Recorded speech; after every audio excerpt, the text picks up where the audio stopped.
Բարի օր, խոսքս գործնական է, հիմնականում ինձ ճիշտ հասկացած մարդկանց է ուղղված, բայց ուրիշներն էլ որ լսել, այդ ուրիշներն էլ ժամանակին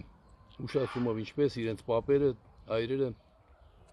ինձ հասկացել են, որի շնորհիվ մենք ունենք անկախ Հայաստան։ Դե չէ, գիտեք, գյադեք կան լակոտ-լուկուտներ կան, որ ասում են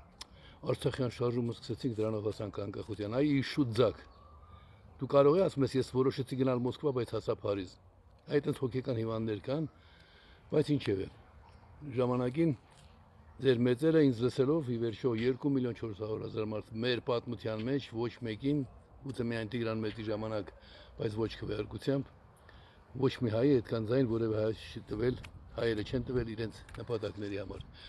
Այնպես որ ես որևէ հայ օտար չեմ համարում, նույնիսկ նրանց ովքեր որ եղել են կողքից հեռացել են, նրանց համարում եմ ինչև է դժվարություններին չդիմացած մարդիկ, որը նույնպես բնական է։ Մարդը մարդ է նրա համար, որ ապրի, ոչ թե տառապանքների ենթարկվի։ Իսկ ինձ ուղեկցող մարդիկ շատերը այդպիսի ծանր փորձություններ են ենթարկվել։ Հիմա մեր համագումարից հետո, որը մեր սպասածից ավելի լավ անցավ, ասինքն ներկայացուցիչ էր Հայաստանի բոլոր մարզերը,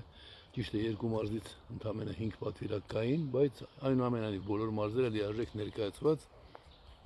Հիմա որոշված է, որ մենք պիտի առաջիկա իրադարձություններին ավելի կազմակերպված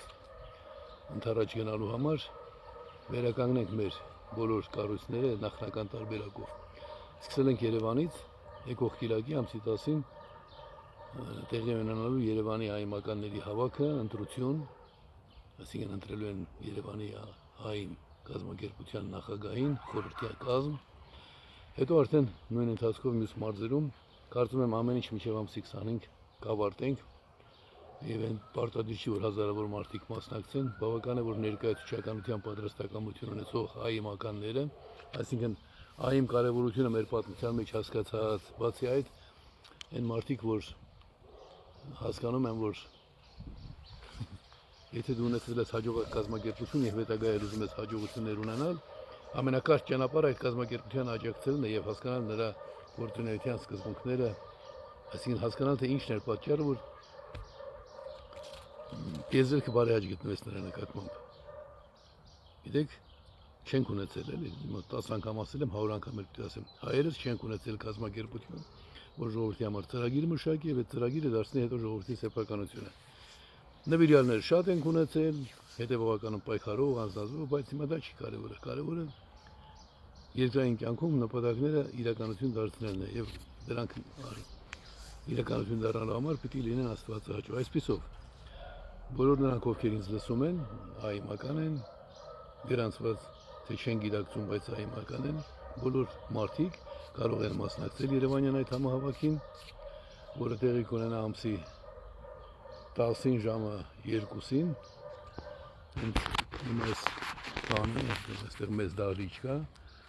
համագումար չի, որ հատուկ տեղը վարձենք, սա բարձրաց աշխատանքներ են, պիտի ծանոթանան, շփվեն այն պատասխանատուների հետ, գրականություն ստանան եկող մարդիկ եւ միաժամանակ կարող են մասնակցել ընդհանուր բոլորովին նոր մարդը կարող է գալ նույնիսկ սադրիչը։ Սադրիչներից վախենում են բախկոտները։ Հայ մարդ է, վերջ, Հայաստանի քաղաքացի է, վերջ, ազգությունն էլ կարևոր չէ, Հայաստանի քաղաքացի է, վերջացավ, բոլորը կարող են գալ մասնակցել, նույնիսկ դար, ասենք, ինքն առաջադրվել որպես այիմ Երևանյան կազմակերպության նախագահ։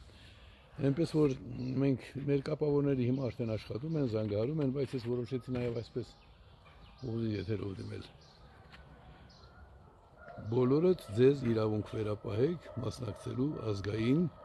ժողովրդավարական հնագույն կազմակերպության եւ ընդհանուր եւ մասնավոր կառույցների աշխատանքներին։ Այիմը ձեզ համար է, ոչ թե ինձ համար։